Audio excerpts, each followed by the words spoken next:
Umat Tuhan yang terkasih dalam Yesus Kristus, Salam. Jumpa lagi pada malam ini 10 Januari 2022. Kita sudah melakukan berbagai aktivitas kita sepanjang hari ini. Dan sekarang kita telah menerima malam pemberian Tuhan. Sebelum kita beristirahat, saya mengajak kita untuk kita menyatakan syukur kita kepada Tuhan dan mendengarkan kebenaran firman-Nya. Mari kita berdoa. Kami memuji kebesaran-Mu, ya Bapa, sebab Engkau adalah Allah yang dahsyat dan yang luar biasa, yang memberi perhatian penuh untuk keselamatan kami umat manusia yang berdosa. Malam ini sebelum kami beristirahat, kami mau menyatakan syukur kami kepadamu dan mendengarkan kebenaran firman-Mu, ya Bapa. Karena itu datanglah dan berkati kami sekalian. Demi Yesus Kristus yang adalah firman yang hidup itu, padamu kami berdoa dan menyambut firman-Mu. Amin. Umat Tuhan yang terkasih dalam Yesus Kristus, kita membaca kebenaran firman Allah dalam Injil Lukas pasalnya yang ketiga, ayatnya yang ke-21 dan ayatnya yang ke-22. Yesus anak Allah dibaptis. Ketika seluruh orang banyak itu telah dibaptis, dan ketika Yesus juga dibaptis dan sedang berdoa, terbukalah langit dan turunlah Roh Kudus dalam rupa burung merpati ke atasnya, dan terdengarlah suara dari langit, Engkaulah anakku yang kukasihi, kepadamulah aku berkenan. Umat Tuhan yang terkasih di dalam Yesus Kristus, pada renungan malam yang lalu, kita sudah belajar dari kebenaran firman Allah dalam Injil Lukas pasal yang ketiga ayat 15 sampai dengan ayatnya yang ke-20. Di sana kita telah belajar bahwa Yohanes Pembaptis, pribadi yang lahir dari tengah-tengah keluarga Zakaria dan Elizabeth itu, telah ditentukan oleh Tuhan, dan dia telah berkarya untuk mempersiapkan umat Allah supaya sungguh-sungguh menanti kedatangan Sang Mesias. Dalam hal ini, Yesus Kristus, satu-satunya juru selamat dan penebus bagi kita umat manusia. Dalam karya pelayanannya, sekalipun Yohanes telah melakukan begitu banyak pelayanan yang sangat luar biasa, yang olehnya banyak orang datang menjumpai dia dan terus menyerahkan diri mereka untuk dimeteraikan dengan baptisan kudus. Sekalipun dia begitu luar biasa dalam karya pelayanan, tetapi ketika orang mulai berpikir bahwa apakah dia adalah Sang Mesias, maka Yohanes telah menunjukkan bahwa dia hanyalah seorang utusan dari Tuhan yang mempersiapkan umat Allah supaya dengan sungguh-sungguh menanti kedatangan Mesias, dalam hal ini Yesus Kristus. Dia adalah pribadi yang sungguh-sungguh rendah hati. Bahkan dia berkata untuk membungkuk dan membuka tali kasut dari dia yang olehnya sekarang dia diutus untuk memberitakan tentang kedatangannya. Dia tidak layak membuka tali kasutnya sekalipun. Malam ini kita melanjutkan lagi perenungan kita dalam Injil Lukas pasalnya yang ketiga, khususnya pada ayat yang ke-21 sampai dengan ayatnya yang ke-22. Di sini kita melihat bahwa ada begitu banyak orang yang telah menyerahkan hidup mereka, sehingga Yohanes Pembaptis telah memeterikan mereka dengan baptisan kudus. Tentu ini bukan baptisan yang pertama yang dilakukan di dalam kehidupan keagamaan Yahudi. Bahwa di dalam keagamaan Yahudi pelayanan baptisan sudah dapat dikerjakan. Tapi kita bisa dapat melihat perbedaan pelayanan baptisan yang dilakukan oleh Yohanes Pembaptis dan pelayanan baptisan yang sedang terjadi dalam keagamaan Yahudi pada waktu itu. Dalam keagamaan Yahudi pada waktu itu, pelayanan baptisan dimaksudkan untuk melakukan pelayanan terhadap setiap mereka yang mau berpindah keanggotaannya menjadi umat Yahudi, maka mereka harus dimeterikan melalui baptisan kudus. Jadi baptisan kudus yang terjadi pada waktu itu dalam keagamaan Yahudi adalah lebih berhubungan dengan perpindahan keagamaan, keanggotaan dari seseorang menjadi anggota keagamaan Yahudi. Maka salah satu tandanya adalah mereka harus dimeterikan melalui baptisan. Tetapi kita bisa dapat melihat di sini baptisan yang dikerjakan oleh Yohanes Pembaptis. Baptisan yang dilakukan oleh Yohanes Pembaptis lebih menunjuk pada peneguhan dan penyesalan atas dosa serta pertobatan yang dialami oleh setiap pribadi yang ditandai dengan pelayanan baptisan kudus. Jadi Yohanes melakukan pelayanan baptisan kudus terhadap mereka yang sungguh-sungguh menyesali perbuatan-perbuatan dosa mereka dan membuat komitmen untuk mengalami pertobatan di dalam kehidupan mereka. Orang-orang ini dimeterikan melalui baptisan kudus yang dikerjakan oleh Yohanes Pembaptis. Lalu pertanyaan bagi kita adalah, apakah dengan demikian maka Yesus pun mengalami baptisan yang dikerjakan oleh Yohanes itu sama persis dengan apa yang dialami oleh kebanyakan umat Tuhan yang saat itu, yang menyatakan penyesalan mereka atas dosa dan mau bertobat sehingga mereka harus dibaptis? Apakah ini juga yang terjadi dengan apa yang dialami oleh Yesus melalui pelayanan baptisan yang diterima dari Yohanes Pembaptis?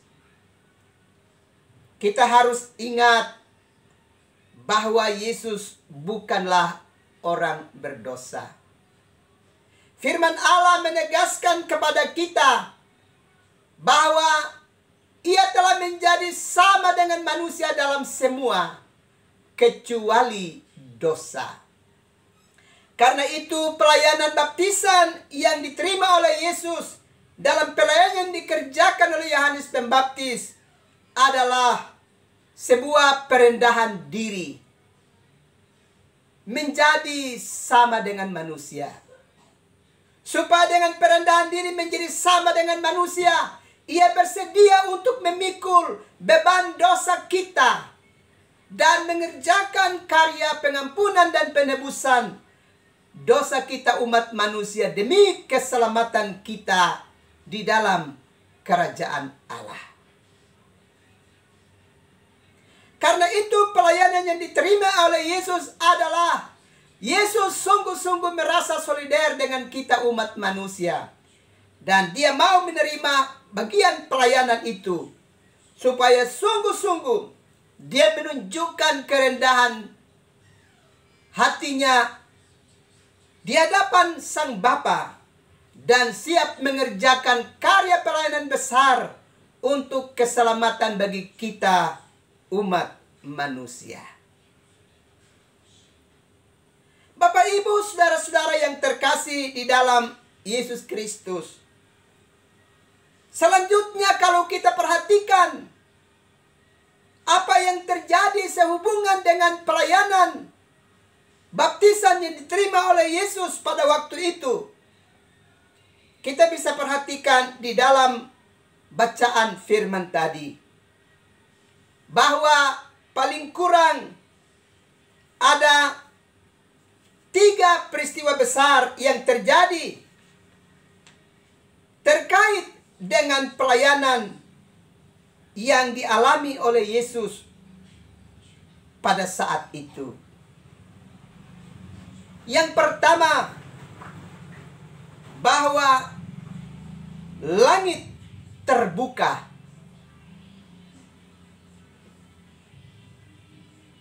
Ini tentu apa yang mau dipesankan oleh firman Allah kepada kita sekalian.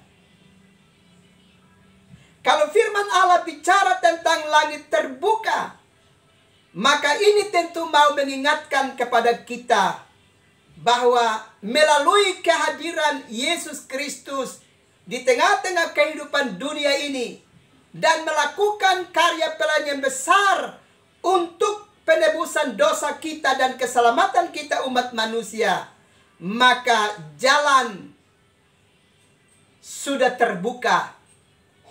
Sorga telah membuka dirinya untuk menerima kita kembali, umat manusia yang berdosa, yang telah ditebus dan diselamatkan melalui karya pelayanan Yesus Kristus. Kita ingat bahwa sejak kejatuhan manusia di dalam dosa, kita belajar di dalam kitab Kejadian pasal 3 ayatnya yang ke-24. Bahwa jalan menuju kepada kehidupan itu telah ditutup oleh Allah dengan kerup dan pedang yang bernyala-nyala. Itu berarti sejak kejatuhan manusia di dalam dosa, relasi manusia dengan Allah itu terputus. Manusia kehilangan kemuliaan karena kejatuhannya di dalam dosa. Sehingga Allah membatasi dirinya dengan manusia dan menutup jalan relasi Allah dengan manusia. Tetapi dalam perjalanan waktu, Allah melihat bahwa manusia mengalami penderitaan yang hebat. Dengan manusia telah jauh dari hadirat Allah, maka penderitaan dan kematianlah yang menjadi bagian bagi kehidupan manusia. Itulah sebabnya Allah berbelas kasih dengan kehidupan manusia. Dengan kasih-Nya yang besar, Ia hadir di tengah-tengah kehidupan dunia dalam kehadiran Yesus Kristus untuk melakukan karya pelayanan yang besar. Karena itu, dengan kehadiran Yesus Kristus di tengah-tengah dunia itu, langit terbuka, sorga terbuka, jalan keselamatan bagi umat manusia itu terbuka. Hubungan antara Allah dengan manusia itu terbuka kembali, tersambung kembali melalui kehadiran Yesus Kristus. Karena itu kita bisa melihat peristiwa pertama yang terjadi berkenaan dengan kehadiran Yesus Kristus di dalam dunia dan mengalami karya pelayanannya, di mana langit terbuka sebagai tanda bahwa Allah Bapa membuka pintu sorga bagi kehidupan kita umat manusia melalui kehadiran anaknya Yesus Kristus. Hal yang kedua yang terjadi dalam kehadiran Yesus Kristus di tengah-tengah kehidupan dunia adalah Roh Kudus turun dalam rupa seekor burung merpati. Bapak, Ibu, saudara-saudara yang terkasih di dalam Yesus Kristus, ini tentu mau memberi gambaran kepada kita bahwa Allah sedang berkarya di bumi untuk keselamatan kita umat manusia. Melalui kehadiran Yesus Kristus di bumi, maka Allah sedang bekerja. Allah sedang melakukan aktivitasnya yang hebat untuk dan demi keselamatan kita umat manusia. Dan karena itu Roh Kudus dihadirkan untuk berkarya di dalam kehidupan manusia. Demi dan untuk kita setia mengerjakan kebenaran-kebenaran di dalam hidup ini sebagai umat yang telah diselamatkan melalui karya pelayanan Yesus Kristus.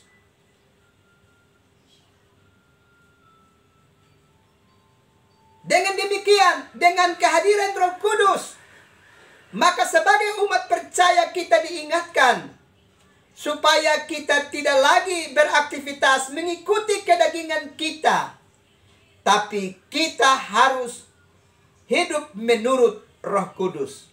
Kalau kita belajar di dalam Roma pasal 8 ayatnya yang keempat sampai dengan ayatnya yang ke-8, dengan Allah menghadirkan rohnya di bumi, maka kita mesti hidup menurut roh dan bukan lagi mengikuti kedagingan kita.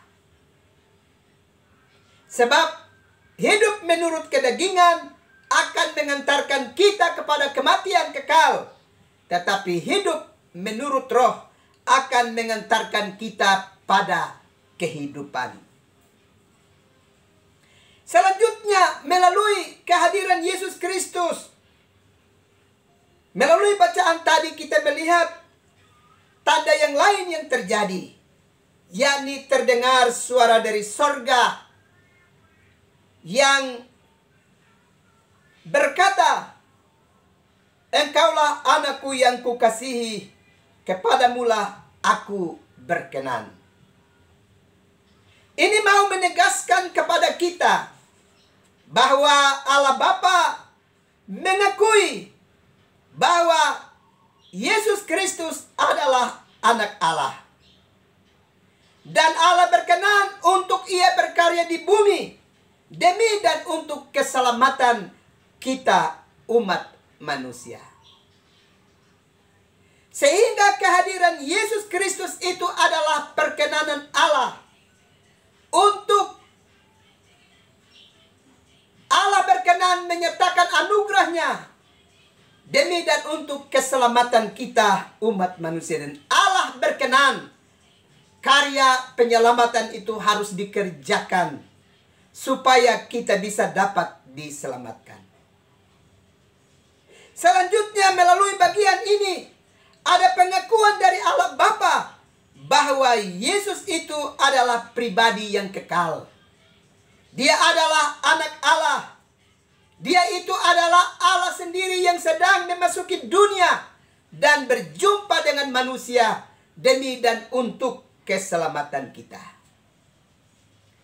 Karena itu, Bapak, Ibu, saudara-saudara yang terkasih di dalam Yesus Kristus, sehingga melalui perenungan kita pada malam ini, kita harus ingat dengan baik bahwa Allah begitu mengasihi kita dan Dia telah menjumpai kita melalui Yesus Kristus, berkarya untuk keampunan dosa kita dan keselamatan kita. Dan karena itu kita tidak boleh lagi hidup menurut keinginan daging kita, tapi kita harus hidup menurut keinginan Roh Kudus supaya mengantarkan kita ke dalam keselamatan kekal. Dan ingat, setiap kita yang hidup menurut keinginan Roh, kita harus ingat buah Roh dalam Galatia 5 ayatnya yang ke-22 sampai dengan ayatnya yang ke-23. Di sana dengan jelas menegaskan kepada kita bahwa orang-orang yang hidup menurut keinginan Roh Kudus selalu dipenuhi dengan sukacita. Tidak lagi dipenuhi dengan pertentangan dan saling mendatangkan penderitaan. Tidak segera bereaksi untuk melakukan tindakan-tindakan yang keji dan jahat dalam hidup ini. Tapi benar-benar hidup dalam kesetiaan dan sungguh-sungguh hidup dalam kebenaran demi dan untuk keselamatan kita dalam kekekalan. Karena itu mari kita sungguh-sungguh mempercayakan hidup kita kepada Yesus Kristus yang telah berjumpa dengan kita dan berkarya untuk keselamatan kita. Jangan pernah melepaskan diri kita daripadanya. Karena dia satu-satunya yang telah menjadi Tuhan dan Juru Selamat bagi hidup kita. Dan dia sudah menaruh rohnya di dalam diri kita untuk terus mengingatkan kita mengerjakan kebenaran. Karena itu hiduplah menurut keinginan Roh Kudus. Jangan hidup menurut keinginan daging kita. Tuhan memberkati kita sekalian. Amin. Mari kita berdoa. Segala puji, hormat, dan sembah kami terus nyatakan kehadirat-Mu Bapa. Sebab Bapa begitu luar biasa. Bapa begitu mengasihi kami. Dan karenanya telah mencari kami dan menjumpai kami dengan kehadiran Yesus Kristus. Terima kasih Tuhan untuk kasih-Mu yang nyata, yang terus Tuhan kerjakan untuk keselamatan kami umat manusia. Bapa, malam sudah menjadi bahagian buat kami. Tapi malam ini kami juga mau berdoa untuk umat-Mu yang sedang ada dalam penderitaan sakit. Baik di rumah-rumah sakit maupun di dalam rumah tangga mereka. Kami mau berdoa Tuhan, ulurkanlah tangan-Mu dan beri urapan khusus untuk umat-Mu yang sedang ada dalam penderitaan sakit. Biarlah di dalam jamahan tangan-Mu yang penuh dengan belas kasih itu, mereka bisa mendapatkan pemulihan, ya Bapa. Hamba juga berdoa untuk umat-Mu yang sedang mengalami kesulitan dalam kehidupan ekonomi keluarga mereka. Bapa, berkati usaha dan pekerjaan umat-Mu dan bukalah pintu berkat-Mu untuk memberkati umat-Mu sekalian, supaya seluruh umat-Mu dapat hidup dari berkat-Mu yang tercurah atas hidup mereka. Terima kasih Bapa. Kami juga berdoa untuk gereja-Mu yang terus berdiri atas nama-Mu untuk mewartakan warta keselamatan.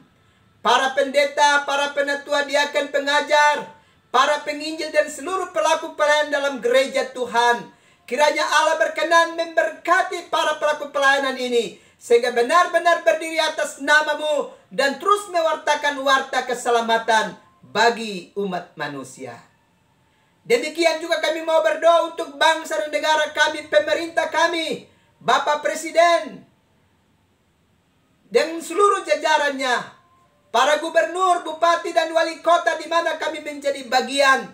Kami minta supaya Allah berkenan menolong dan memberkati mereka, sehingga mereka selaku para pemimpin bangsa kami, sekaligus juga adalah pribadi-pribadi yang takut akan Tuhan dan yang memimpin bangsa negara ini seturut dengan kehendak-Mu, ya Bapa. Terima kasih Bapa, malam sudah menjadi bahagian buat kami. Kami akan beristirahat. Karena itu datanglah, tumpangkanlah tangan-Mu ke atas kami, supaya kami dapat beristirahat dengan aman. Ini doa kami Tuhan, ini sembah kami, demi Yesus Kristus, yang adalah Tuhan dan Juru Selamat bagi hidup kami. Padamu kami berdoa dan mengucap syukur. Amin. Umat Tuhan yang terkasih dalam Yesus Kristus, selamat malam, selamat beristirahat. Tuhan pasti terus melindungi dan memberkati umat Tuhan sekalian. Shalom.